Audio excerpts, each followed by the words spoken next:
और ये पूरी तरह से सरकार, जो महाराष्ट्र की सरकार है, उसका न सिर्फ फेल्योर है बल्कि उसके लोगों के जरिए ये माहौल बनाया गया कि इस तरह की घटनाएं घटें। बहुत ही शर्मनाक है कि उनकी अपनी सरकार के मिनिस्टरों ने किस तरह की जबान इस्तेमाल की, किस तरह की भाषा का इस्तेमाल किया।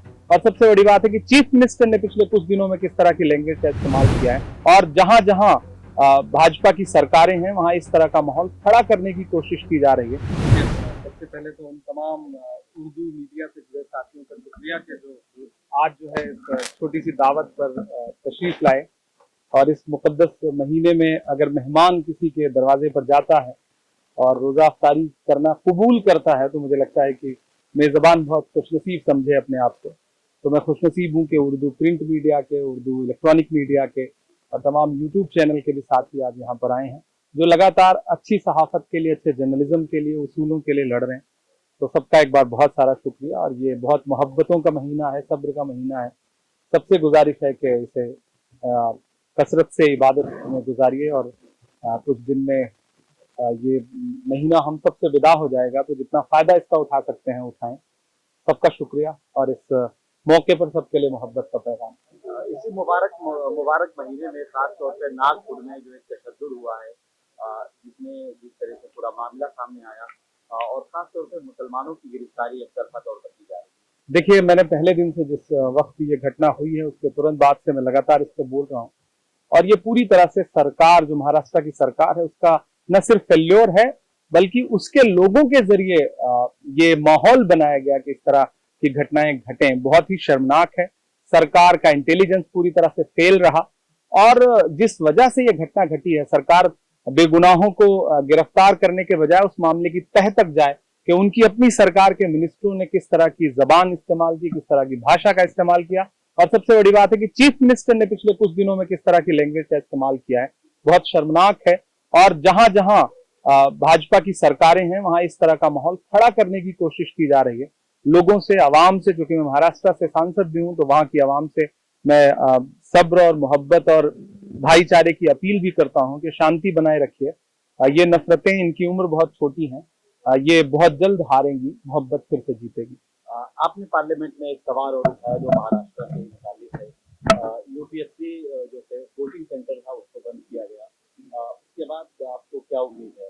देखिए, 2009 से हज हाउस मुंबई में एक कोचिंग सेंटर चलता था और जहां से सैकड़ों बच्चे आईएएस, आईपीएस और वहां की स्टेट सर्विसेज में सेलेक्ट हुए।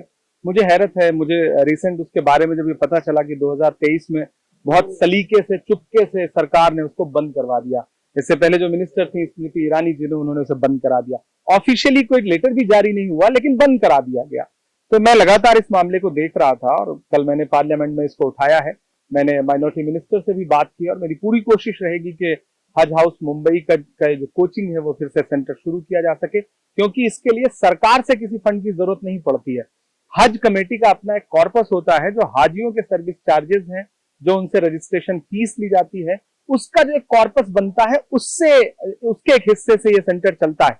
मैंने कल पार्लियामेंट में मांग भी उठाई है कि देश में जितने भी हज हाउसेज हैं, क्योंकि हज के वक्त तो उनमें चहल पहल रहती है, बाकी वक्त वो खाली पड़े रहते हैं, तो पूरे मुल्क में जितने भी हज हाउसेज हैं वहां पर इस तरह की कोचिंग और इस तरह के तालीमी सेंटर खोले जाएं ताकि काम आगे बढ़ सके और लोगों को फायदा पहुंच सके। मुझे पूरा यकीन है कि बहुत जल्द मुंबई हज हाउस का जो कोचिंग सेंटर है वो शुरू होगा। मैं वहां के सीईओ से भी बात कर रहा हूँ, तमाम जो कंसर्न ऑफिसर हैं उनसे भी बात कर रहा हूँ और मुझे पूरा यकीन है कि सरकार जो है जब उसको एक भी रुपया देना नहीं है अपने पास से, तो फिर उसे शुरू करने में कोई परेशानी नहीं होनी चाहिए। इमरान भाई, नागपुर में जो मामला हुआ है मैं उस पर रिप्लाई कर चुका हूं। उसमें बहुत सारे टूल किट हैं।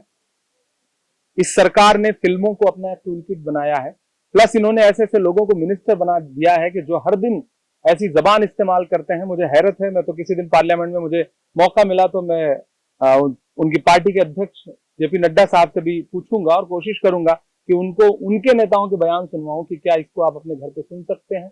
किसी सभ्य समाज में ऐसे बयानों की जरूरत और जगह है क्या? लेकिन कहते हैं कि भारत के मुसलमान है वो औरंगजेब को अपना आइडियल मानते हैं। इमरान भाई, मुझे लगता है इंटेलिजेंस जो है वो उसकी जो जांच कर रही है वो रिपोर्ट आने दीजिए। अगर इतनी बड़ी घटना घटी है तो सबसे पहली बात तो सरकार का बहुत बड़ा फेल्योर है। सरकार की इंटेलिजेंस क्या सो रही थी क्या? क्या कर रही है? नागपुर जैसे शहर में जहां 300 सालों में कभी कोई हिंदू मुस्लिम दंगा नहीं हुआ, वहां अगर माहौल खराब हो रहा है तो इसके पीछे कौन लोग हैं? सरकार जांच करे, उन पर कार्रवाई करे। बात टालने से और बात को घुमाने से काम नहीं चलेगा। एक आखिरी सवाल इमरान भाई, वो लोग कह रहे हैं कि जो यहाँ के मुसलमान है वो औरंगजेब को अपना आइडल मानते हैं। उनके पास होंगे ऐसे लोग, मुझे तो आज तक ऐसा कोई इंसान नहीं दिखा। ये देश वो देश है जो मोहब्बत का देश है। 300 साल पहले, 400 साल पहले इतिहास के पन्नों में दफन कौन लोग हैं? आज जो हालात है मुल्क के, आज जो जरूरत है मुल्क की, आप 300 साल के पुराने मामले उठा करके जो पिछले 3 साल में, 4 साल में, 10 साल में मुल्क में घट रहा है, उस पर पर्दा नहीं डाल सकते। मैं तो आवाम से भी कहूंगा कि इनकी चालबाजियों के चक्कर में मत आइए। ये नाम किसी और का लेंगे और डाका आपकी जेब पर डालेंगे, तो उससे बचिए। ये टूल किट इस्तेमाल करते हैं। ये पहले किसी और का नाम इस्तेमाल करते थे, गाली देते थे किसी और का नाम लेकर के, अब किसी और का नाम लेकर के। ये वक्त सब्र का है। इनके टूल किट के चक्कर में मत फंसिए। Thank you.